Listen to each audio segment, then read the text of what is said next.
Hey guys, and welcome to the Kane Audio vlog. It's Friday again, and that means it's time for another Ask Me Anything. So sit down, grab a cup of coffee and relax. I am going to answer your questions from last week.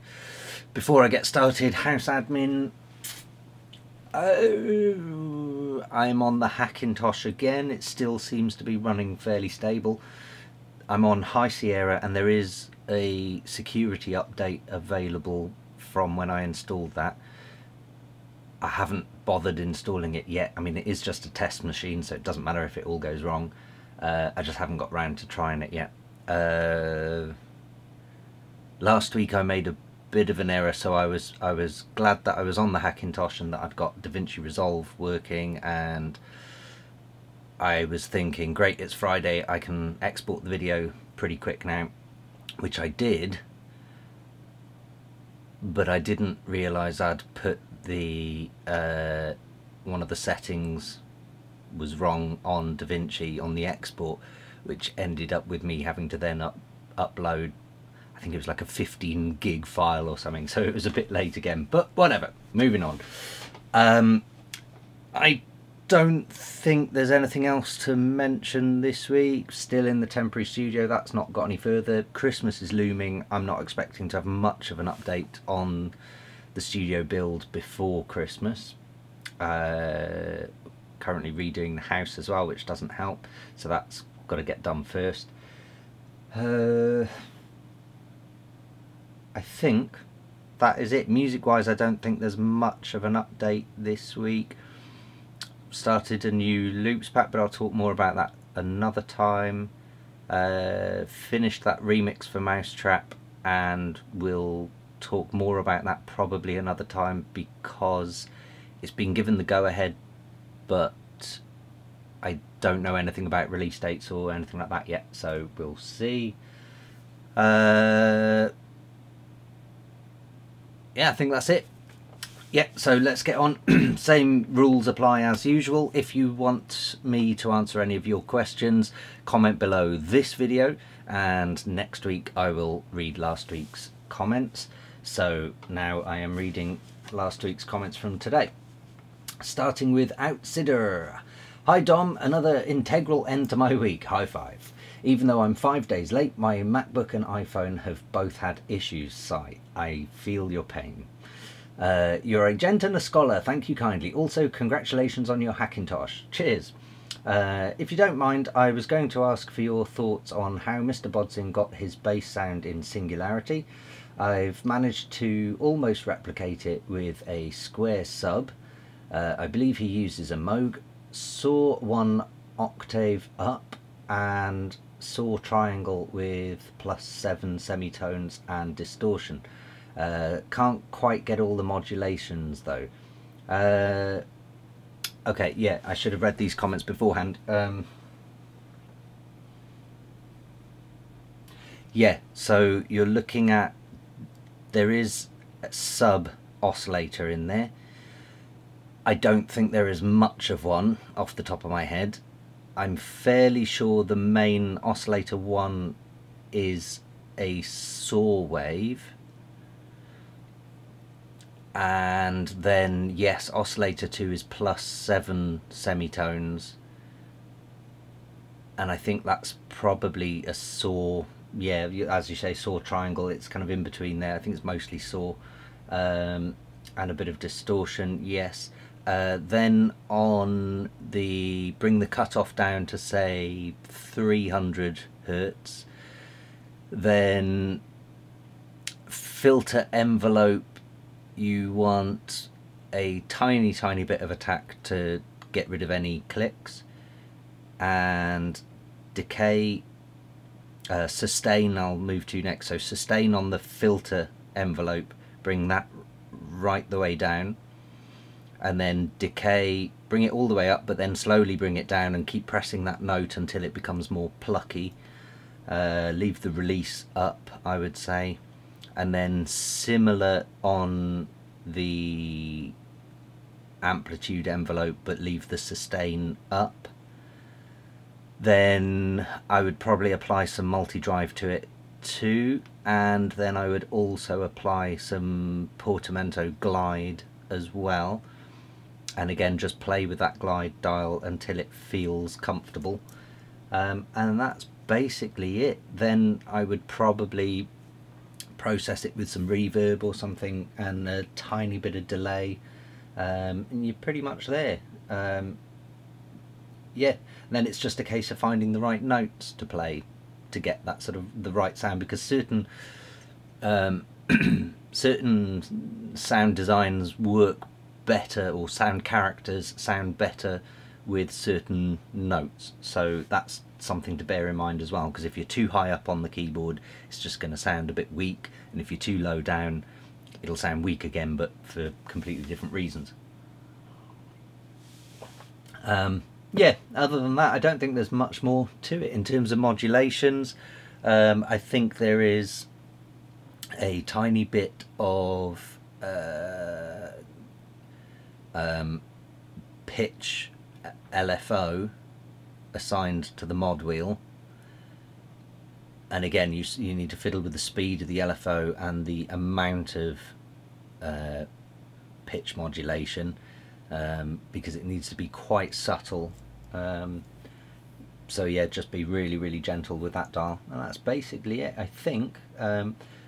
If I get a chance, and if I remember, which is probably more important, I'll have a listen to a couple of his tracks. You mentioned Singularity, I'll give that one a go and see if I can recreate it, because I'm pretty sure it is the Moog Sub 37, which is what I've got here, but I'm fairly sure that's what the sound is coming from.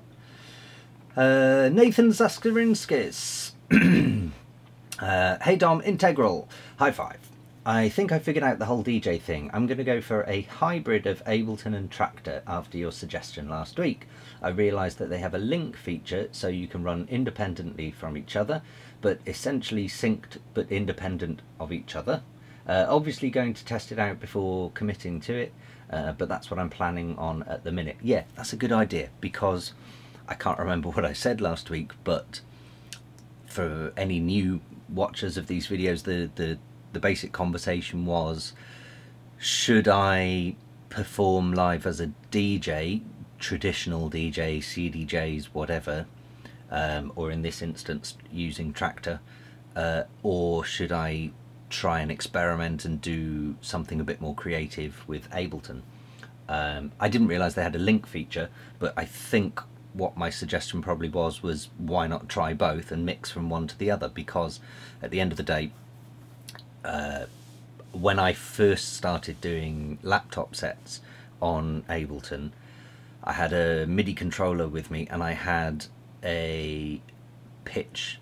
I'd assigned one of the dials to the tempo of the track, and I think I made it sort of plus minus probably 2 BPM, and so when the DJ before me played his last or her last track, and let's say it was 126 BPM, then I would set Ableton to 126 BPM, and then I've got plus minus 2 BPM to play with, so I can hit spacebar, or I think I actually had a trigger on my MIDI controller to hit play, knowing that there'd be a tiny bit of latency, and I could just pitch it around and figure it out basically, and as though I was using vinyl or CDs or USBs or whatever. It's no, you know, the technique is exactly the same. Speed it up, slow it down, whatever, to get it all in sync. So you can do it all manually. It's a bit of a pain in the ass, but I think the way I remember it from last week is that I was sort of suggesting that if you're doing both, you know, you could do, say, let's say you've got a 2-hour set, you know, you could do half an hour on Ableton, half an hour on Traktor, half an hour on Ableton, so you're not constantly with that manual dial trying to, you know, catch up with yourself. But the fact that they've got a link button is even better. That's great. So yeah, so why not use both? Because that way, you know, if you turn up to a gig and you sort of sense that either the DJ before you or just from crowd reactions you're sort of sensing they need hit records or whatever, then you can sort of jump onto Traktor and just cater to that thing. Whereas, you know, if you turn up to the venue and let's say it's an art gallery on a Thursday afternoon and it's a really musically intelligent crowd there and they want you, you know, you want to experiment a bit more, then you can switch over to Ableton and really start playing with things and get creative with it. So yeah, good, awesome.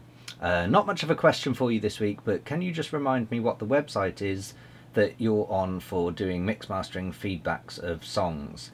I've got some stuff in the works and was thinking of looking to get you to do the mastering and perhaps give me some feedback on the songs. Awesome. Yeah, so the review website I am a pro on is audiu.net, audiu.net.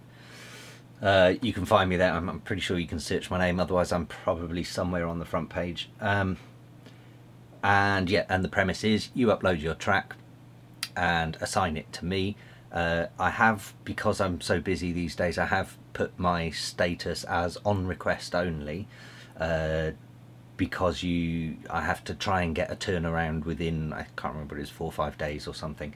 So I've put it on request just because if I am flat out for the next 5 days, then I'll reject it. But generally I accept them all. It takes me a day or two to get round to it. But yeah, so yeah, so you upload your track and audiu.net gives me basically a bunch of categories to give feedback on. So if you are uploading a track, give me a message with your upload. There is space to do that, and tell me, you know, roughly where you're needing most feedback, because sometimes someone will upload a track and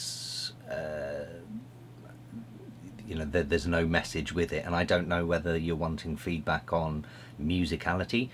You know, describe the track to me, where you want it to go, I suppose, because I also get somewhere somebody will upload a track and they'll say, for example, they'll say, you know, I want to release this on Mau5trap, or, you know, my end goal is to release it on Spinning Records or whatever. And in which case I can sort of look at it, not that I work for those labels, but I can at least look at it with that viewpoint of going, right, okay, well, it's not quite ready for that, or it's definitely ready for that, or whatever. Whereas if you don't give me what you're looking for in terms of feedback, I'm going to be a bit more vague in, I don't know, you know, I'll give feedback on everything from mix down, musicality, sound choices and character, arrangement, all of those things, but it helps if you tell me what you particularly want feedback on. So yeah, awesome, looking forward to that. As for mastering, I think I'm able to offer mastering through that site as well, but otherwise head to kaneaudio.com and I'm there. Casey Music. Hey Dom, I didn't participate in a long while now. I've been pretty stressed out in university. Okay, I understand that. I actually got accepted into an audio engineering university, so that's going pretty good for me. Awesome, high five for that. Just a quick question, when will your Strobe remix be released? Okay, I did see this comment come in. It's not a Strobe remix, I'll make that clear. I have got the parts to Strobe. I think actually most people in the world have the parts to Strobe, because I'm sure they were given out somewhere. And I have dabbled with Strobe and then decided I couldn't do it justice. I don't think I could offer any more than the original necessarily. So yeah, so it's not a Strobe remix. It's a remix for a new artist on Mau5trap. I'm assuming you're referring to the post I put on Instagram. I did a little clip of my Moog and about 7 or 8 other Moogs layered in. And I remember someone asking if that was Strobe because it was in the same key. And I seem to recall it is in the same key. Can't remember what that is now, but I remember thinking at the time, oh yeah, it is. So you're forgiven for thinking it was Strobe, but it wasn't Strobe. It's a new artist, and I think I mentioned at the beginning of this video that I've had the go-ahead from the label and everything's fine with that, but I thought it was going to be packaged with the original release, which I think is in the next week or two, so I don't think it is that now, and I think they're talking about maybe doing a separate remix package. So I don't know, will it be on WAF 8? I doubt it, because I've already got a track confirmed for that. And also, if you remember, any long-time followers of this channel will know that there was a remix competition for my track Structures earlier on this year, and the winner of that remix got a release on WAF8. So yeah, so that's already kind of 2 of my tracks on that, so I would say unlikely to be on that. But I think it's up for discussion. I know, in fact, Mau5trap emailed me last night asking me a couple of questions about that, so I'll let you guys know when I find out. Secondly, could you give me a general overview of Bitwig? I bought it last week, switching from Ableton. The modulation things are pretty much unique, and it would be great if you could do a video overviewing the possibilities of the mods. Yes, I nearly had time last week, this week, last week, however you want to see it. It is something I'm going to do. I kind of, you know, I get quite a lot of questions on Bitwig in this channel. Anyone who knows me knows that I'm a huge fan of Bitwig, and for me as a producer, it really opens up so many channels of creativity. So I think it's something I need to start focusing a bit more on with this channel, and maybe start, I don't want it to be, you know, all Bitwig stuff, because I don't work for Bitwig, but I do feel there's a lot of room there. So and also I keep finding new little tricks and whatever in Bitwig, so I think it's probably worth me sharing those. It's just a case of finding the time to sit down and do them. And if I'm completely honest, while I'm in this temporary studio space, I'm kind of struggling to find the room and the time and everything to record a video where I've got the screen recorders and camera angles and whatever else to get it done well, because again, long-time followers of this channel will hopefully notice that, you know, I try to do tutorial videos that aren't really tutorials, they're more just kind of open-ended. So yeah, I will look into that. And that's the end of your questions. Yes. Andrew Hollis, hi Dom, integral, high five. Any advice for new producers regarding restraint when producing? With a DAW like Bitwig and making use of the numerous modulators, it's far too easy to throw in everything in the kitchen sink musically into a track. How do you decide when there is too much going on in a track and what to cull from it? That's a good question. I've kind of covered this before in other places, I think. I don't know if I've mentioned it on this channel, maybe I have, I don't know. And if I don't know, I wouldn't expect you to know. So restraint when producing, something I've always given as advice for new producers especially, but I'm finding I'm saying it more and more to intermediate to advanced producers as well. Stop getting so many VSTs. I would say in the last 2 years, as much as I beta test a lot of VSTs for people, so admittedly I can kind of justify having a lot of VSTs, in any given project I probably only use maybe 3, and I would say on average on a daily basis throughout say the last 2 years or whatever, I probably only reach for maybe 5 VSTs at the most. And one of the reasons for that is because I think if you want to master an instrument, you need to know it inside out. You need to know it intimately. And the same goes for any audio workstation, whether it be Bitwig, Ableton, Logic, whatever it is, whatever your thing is, you need to know it inside out. And the only way you can really do that is just by spending a lot of time playing with things. So from one side, from one angle of that argument, I would say carry on with just experimenting with everything you want to do.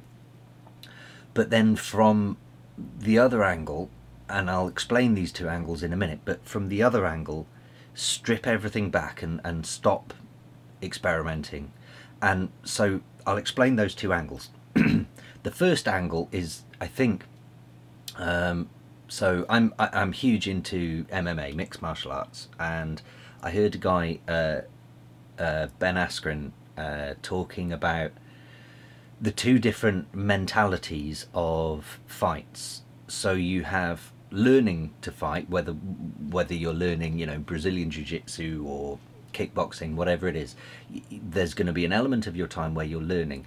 During that time, you need the mentality of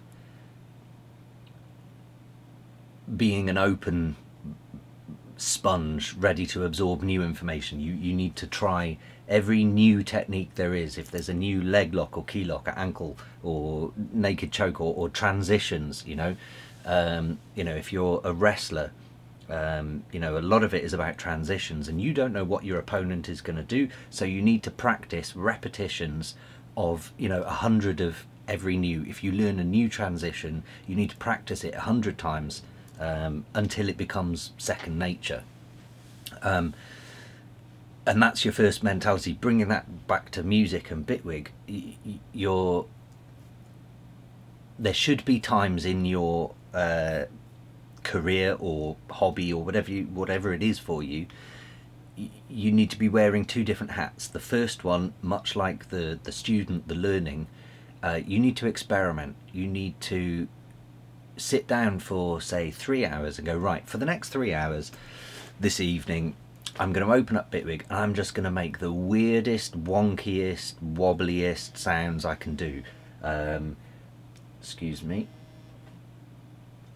You know, you need to just totally experiment, and you need the mindset of whatever I produce in the next 3 hours is not for resale, it's not for public release, it's for me. It's for me to just practice these things, because you need to experiment to develop new techniques, to turn a dial on a modulator or something and you go, holy shit, that's weird or different, or wow, that did something I didn't expect. And you need those moments of learning and absorbing all of that information, and you need to do it much like with what Ben Askren was saying. You need to do repetitions, do that 100 times, get your techniques together so that when it comes to producing a track that you want to have finished, you're going to be able to go, I remember that thing I did, whenever it was, that technique or that modulation or whatever it is you did. You need to be able to recall that and go, do you know what, this track needs that sound that I did 3 weeks ago, and you need to have done it 100 times to be able to remember exactly how you did it. So the second mentality then that Ben Askren talks about is the competition mentality, and that's where as a mixed martial artist, you go to a competition, you need to walk in there with the confidence of, I am going to win this fight. I have mastered every move there is, and you need the mentality of that sort of ego to get in there and have no fear. And I think that's very important. So bringing it back and moving that across to the conversation of music and things like Bitwig and modulators, that's your competition mindset. Is your right, I'm going to sit down, I'm going to produce a track, I've got an idea of a melody in my head or whatever it is you've got, or a bass line or a drum groove, whatever, and you need to go in there with that confidence of, I'm going to nail this, I'm going to use a bunch of techniques, I'm ready for anything. And you need that confidence to go in there and go, right, I know the melody in my head, I'm going to dial it in, whether it be playing on keyboards or programming in piano roll or whatever it is, that initial idea you have of a track. You need to go in there with the mindset of, I've mastered my techniques, I know what I'm doing here, I know exactly how to transition from the middle eight to the breakdown, or the breakdown to the drop, or the verse to chorus, or whatever it is you're doing, and that can only come through repetition of experimentation. So that was a hell of a long way to explain. When we're talking about restraints in producing, you need there are two different moments as a producer. There is the learning unrestrained moment where you need complete freedom to do whatever it is you want to do, and then there is the restrained mentality of I'm going to do a finished track here and this is how it's going to sound. So with a DAW like Bitwig, making use of numerous modulators, it's far too easy to throw in everything in the kitchen sink. So again, yes it is, but that should be part of your experimentation, part of your learning process, and don't think too much about finishing a track. And I think, you know, you need to separate those two things, because we absolutely need to learn how these modulators work and throw everything in it, see how it sounds. How do you decide when there is too much going on in a track and what to cull from it? So I come from quite a minimalist mentality when it comes to getting a track finished. For me, it's all about melody and complements. Each sound needs to complement the track, and if it doesn't complement the track, then it's unnecessary and disregard it.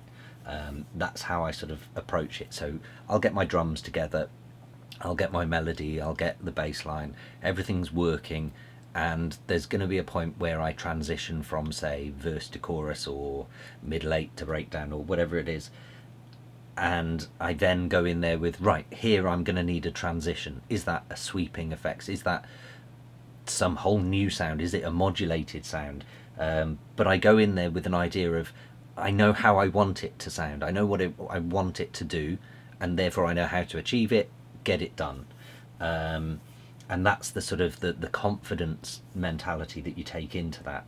And then once you've got that going, and it's only then you can sort of sit back and go, right, what else do I need? You know, right, I need some more percussion. You know, I feel like beat 4 of bar 8 is somewhat empty, so I'll fill that with whatever, you know. So there's really two sides to it, and it depends on which hat you're wearing, but you need to be able to remove one hat and put on the other, I suppose. Regarding the music theory question from last week, in true DIY punk ethos, I work full-time, so I want my spare time to be making music, not learning. I agree that any tutor should encourage learning. I get round my lack of knowledge by making use of tools such as diatonic transposer in Bitwig, capting chords, etc. These allow me to create phrases in different keys. We should never let a lack of knowledge stop people having a go at making music when there are tools available to help people express themselves. Absolutely right. However, to become a true master, you need to put the hours in to learn your craft. Cheers, sorry for the right on rant. You're welcome. Yeah, you're absolutely right. There are some tools, things like diatonic transposer is great. In fact, I need to do a little video on that. I'm just folding the keyboard. There are tricks to getting around music theory, or at least the basics of, when it comes to things like scales, absolutely. And nobody needs to be a master of everything, and I guess maybe I came across that way. That wasn't my intention.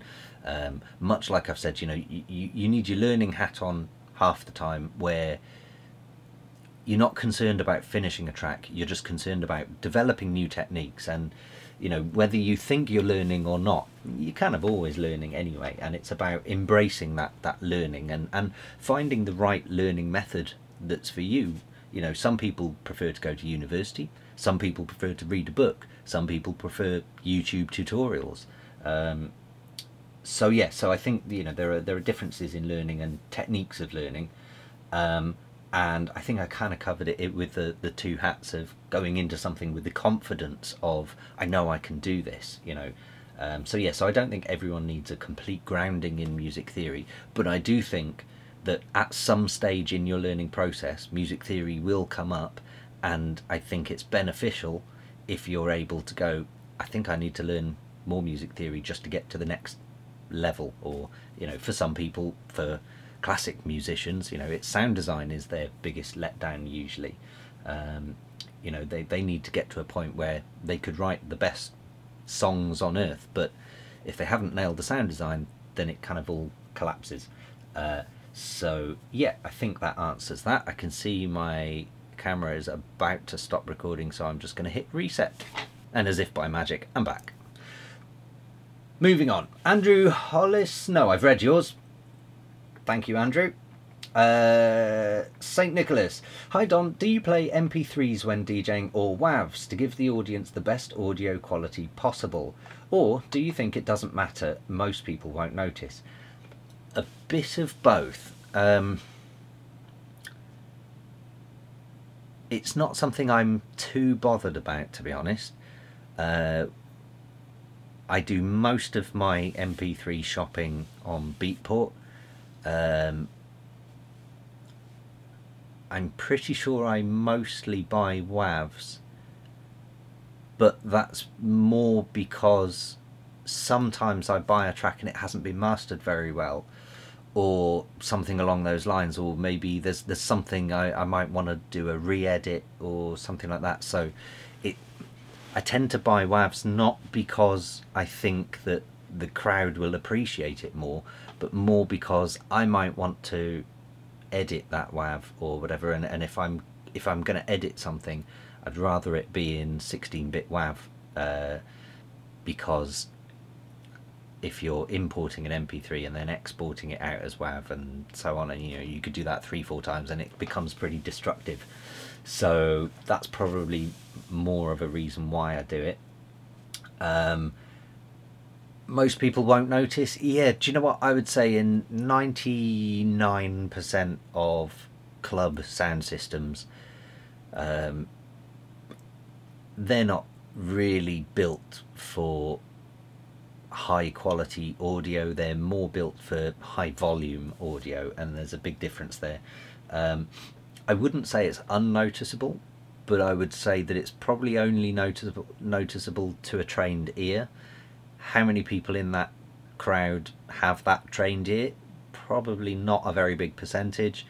And in a nightclub, let's be honest, most people are off their face on drink or drugs or whatever, and there's very few sober people in a nightclub on a Friday, Saturday night.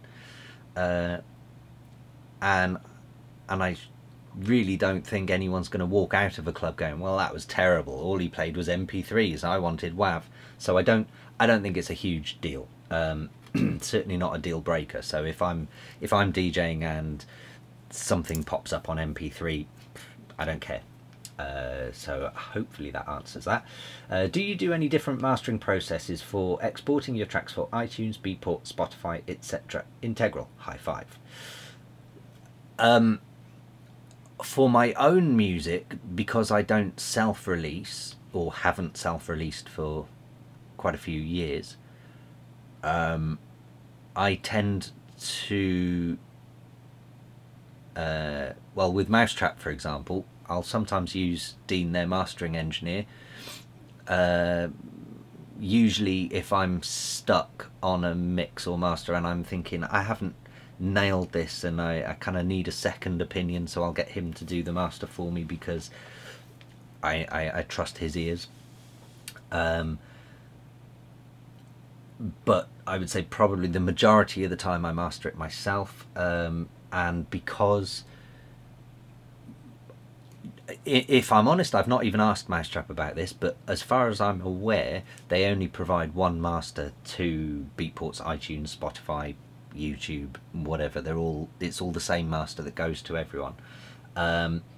For those of you watching this that maybe don't know, iTunes, Spotify, I don't know about Beatport, but iTunes, Spotify, YouTube,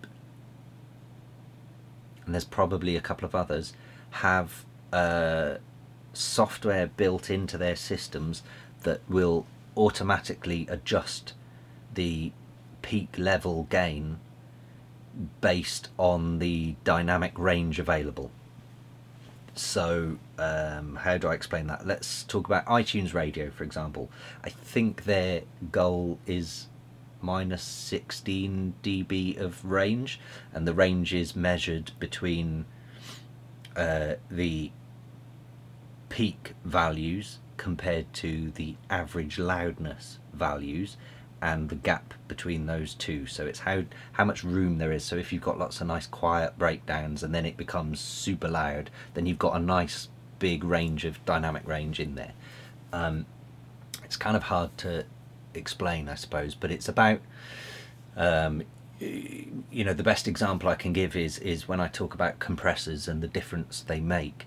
If you watch television and you're watching a program, I'm sure most of you will have noticed at some point, you're watching some TV drama, whatever, and the ad break comes on, and then the first advert hits, and you're like, Jesus, this is loud, and you're turning it down, and then your program comes back on and you're turning it back up again. The reason for that is a lot of ad companies will push loudness to be as loud as possible, whereas in Britain, at least, I don't think it applies in America, but in Britain we have laws for what kind of loudness levels we're allowed to achieve on a TV program. And I think it's a European standard, basically. Whereas adverts don't come under that quite so much, so our adverts appear really loud. Whereas vice versa, if you watch some American TV shows, oh man, there's auto gain compressors in those things, and they sound horrible during the actual show. I've gone off on a tangent there. What was I talking about? Oh yeah, iTunes, Beatport, Spotify.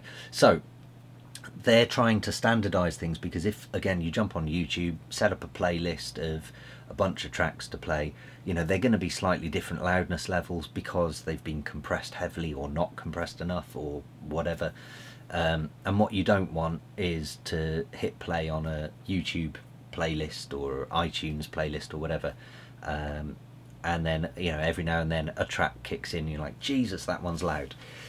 So they try and standardize it, and they have aims for it, which is kind of killing the loudness war, which is a good thing. Which means that, so for example, let's say YouTube, I think they aim for -14 LUFS dB range. So if you were to upload a track that had, say, -8, which means it's heavily compressed,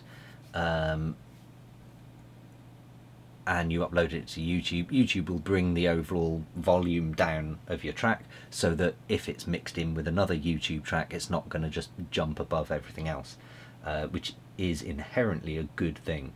And it also means that why bother mastering a track louder than, say, 16 dB of LUFS if it's only going to be brought down anyway? All you're doing is playing it equally as loud as everything else. It's just going to sound more squashed.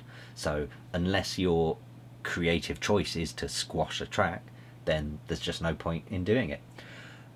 So going back to the question, do I master differently? I can, but I don't. And the reason I don't is because I'm not aware of many labels that submit different files for different companies.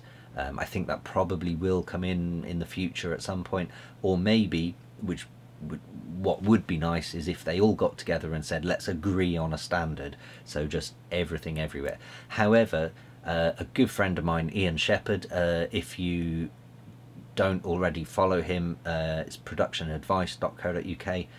He is a mastering engineer for DVD, Blu-ray authoring and stuff like that. He does a lot of film mastering and music, obviously, for bands. And so he's a huge advocate of dynamic range. I've sort of spoken to him a few times about dynamic range because they push for bigger dynamic range across the industry, which I inherently agree with. But when it comes to club music and DJs, you don't want to be mixing tracks where one is far louder than the other or far quieter or whatever. So that's the only scenario where I think the loudness war is still a big thing, which, let's be honest, is 99% of the guys following this channel. So until that becomes standardized, or until Pioneer release a mixer that auto gain controls everything, or CDJs that do it or whatever, then I think the loudness war is still a thing. So yeah, I think stuff like master for iTunes is great. It is a good thing, and mastering for Spotify and whatever is great. I have had a lot of mastering clients who have asked for, can I have two versions of this track? I want one at, say, -10 for the clubs and one at -16 for iTunes, and I'm more than happy to provide that when I'm asked. I don't get asked that often though. Moving on, Mitch Brown. Hi Dom, I don't think you're a fan of Apple, but the new Mac Mini looks pretty tasty. I am absolutely a fan of... No, I'm not. I was a fan of Apple. Hell, I might even upgrade my 2006 MacBook Pro. Yeah, I was a fan of Apple, I must admit, and I still kind of am. I still have a lot of love for Apple software. I don't like the way the company operates in terms of development and throttling, and I think it's just not a good way to go down, because you can only sustain that for so long, and I think that Apple will probably end up shooting themselves in the foot at some point. However, you know, there is still a big priority for OS X when it comes to devs of other software. In fact, this week I've been working on a project that I can't talk about, but it involved looking for some Linux plugins, and they just don't exist. So, you know, devs don't care about Linux, which is fine. It is what it is. And then when it came to Windows stuff, the devs put out the plugins, but they're not really updated that often. They don't get that much software support. And then when you get the OS X version, it's bang up to date. Everything gets support. New OSs come out, new versions of the plugins come out. It's as simple as that. It's just such a structured routine. So Apple are kind of controlling the market with that, which I guess is a good thing if you're an Apple user, not so good if you're using anything else. There's a whole bunch of reasons for that, which I do understand, and I think it's kind of justified from a dev's perspective, but it is what it is. So yeah, there we go. I was an Apple fanboy. I think over the last 10 years they've kind of dominated a bit too much in the wrong areas, and I think they're a bit too money hungry. Going to the Mac Mini, it does look good. I don't like the fact that you can upgrade some parts and not others. I think I could be wrong here, it's just off the top of my head. I seem to recall looking at it thinking, hang on, what about the GPU? And there wasn't any, there either wasn't any information or there wasn't any upgrade on that, and I kind of felt like, well, you could build a really good Mac Mini machine, but it's still lacking in the GPU areas, and I'm pretty sure it was the GPU, and then when you spec up other machines or other competitors, the price wasn't quite so appealing then. So I don't know. Yeah. Moving on. Man, we got quite a few this week. Jackamaya, sorry. Updating a Hackintosh can be tricky. Yeah. You can potentially brick your system. Best to keep all essential keps in your EFI folder. I'm on my second Hackintosh build, and it's been my main production system for a good 2 years now. If you need any help, I'd be happy to answer questions. Awesome, thanks for the offer. I think I'm alright. I mean, I use Time Machine on my main Mac anyway, so I will do that on Hackintosh as well. I also RAID my drives, so it's kind of like I'm doubling Time Machine, which is maybe a bit overkill, but I'm a paranoid person. When it comes to computers, I do not trust them. When it comes to EFIs and KEX, I haven't really looked into that yet, but I will use a cloner, and I'll probably get a mate of mine who's a coder to write a patch so that it updates that on a regular basis. So if all goes down the shitter, then technically I should always be able to roll back to a previous build. So I should be alright on that. In terms of, you know, project files and stuff like that, structuring on my computer, I always save, you know, all my Bitwig project files and stuff are always Dropboxed, which is also Time Machined, which is also RAIDed. So there's like 6 copies of it at any given time, and I can always roll back to previous versions, because I'm super paranoid of that, because I once lost a hard drive halfway through a project, and I lost everything, and I'd lost probably 3-4 years worth of my production projects at the time. Luckily I don't think I was even professional back then, but I still learned a very big lesson. Always back up. So yeah, so when it comes to Hackintosh, definitely backing up is key. Demo5. Hey Dom, thanks for this week's AMA and thanks for answering my questions. I want to ask you, what do you recommend when learning to produce new music genres? I'm quite good at producing progressive house, I guess, but I want to learn making Mau5trap style techno and I'm not quite good at it. My creativity isn't the best, so what do you recommend to get good at making techno music and overall genres, what to look for and basics? Integral, high five. First thing I would say is kind of what I was saying earlier on, so I probably won't spend too much time on this one. Take off your Mau5trap music producer hat and put on your let's have fun and experiment hat. Grab a couple of Mau5trap tracks and copy them, note for note, beat for beat, copy them. Start with the kick drum, listen to that kick drum of theirs, whoever it is, let's say it's a No Manner track or something, and listen to his kick drums. Are they full bodied with lots of mid-range, which I don't think they are, or are they really subby and with a little short sharp transient and almost knocking transient, almost along the lines of like an 808 kick or something like that, but really shortened and really tight and fairly heavily compressed.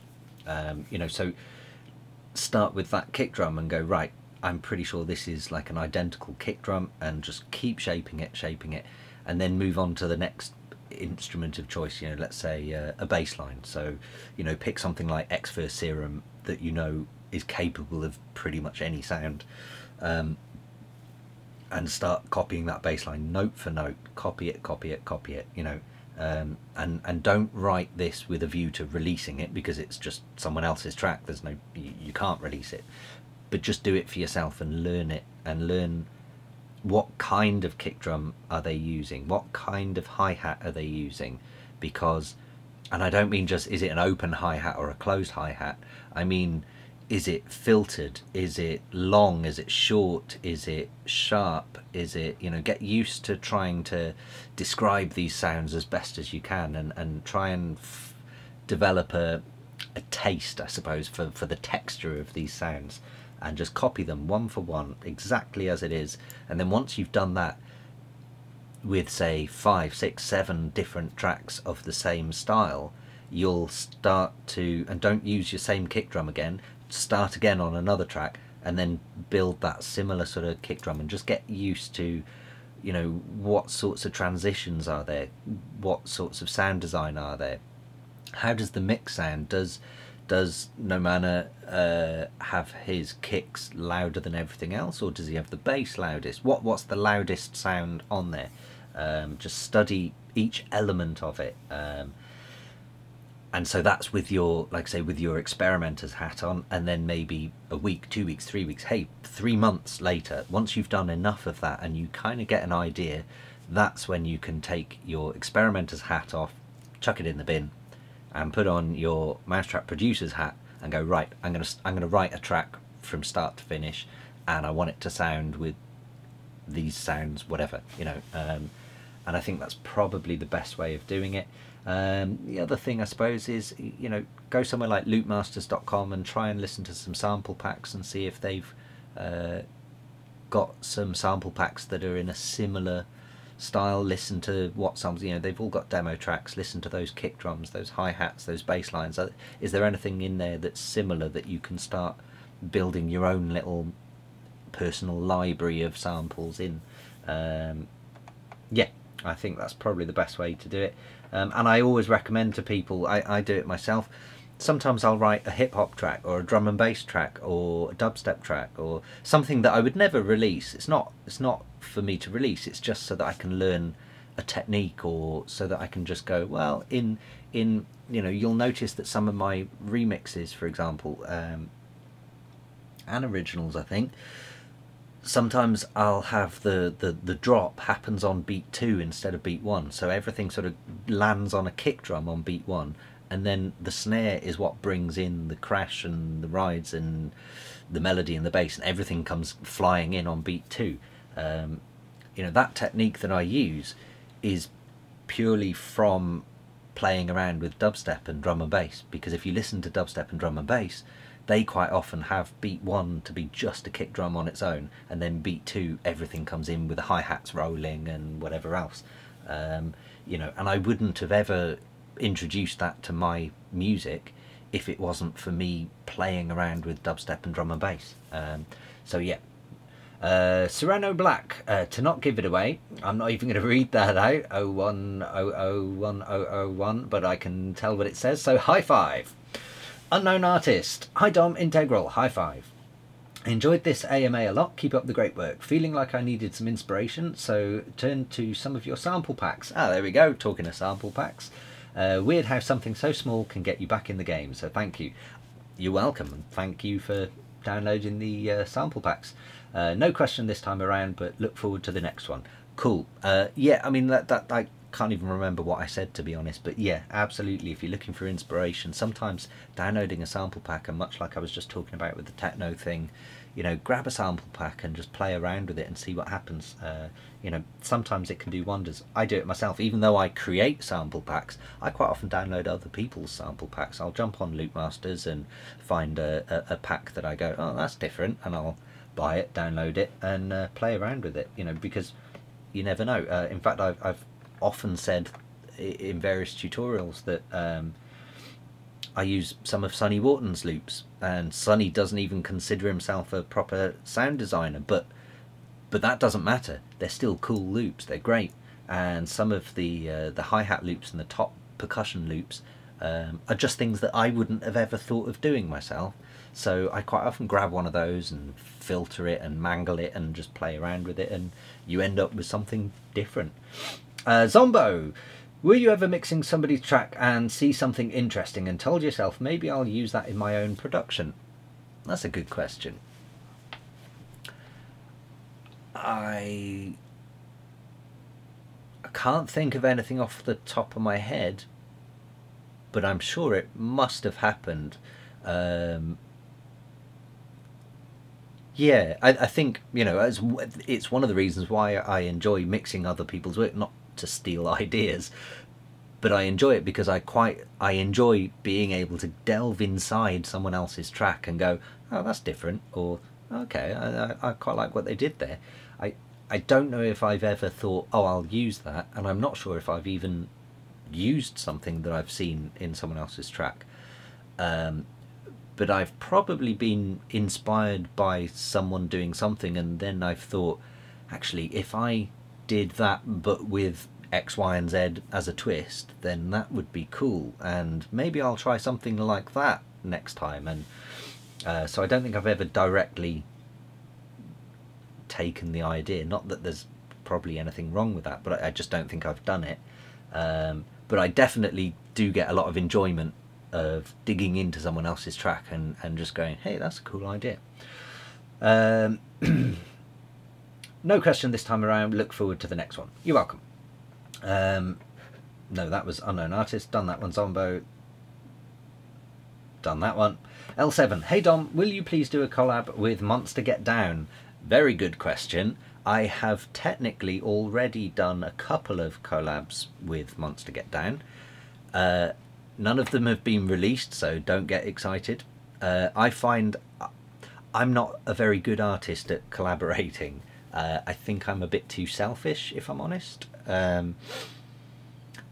I tend to basically write pretty much a track, send it to the other person, and they fiddle around with it and send it back to me, and then I go, oh, I don't like those changes, and I'll change it back or something. And yeah, so I've done various collaborations, and not that I didn't like what they've done, I just get a bit like, oh, that's not where I saw it going.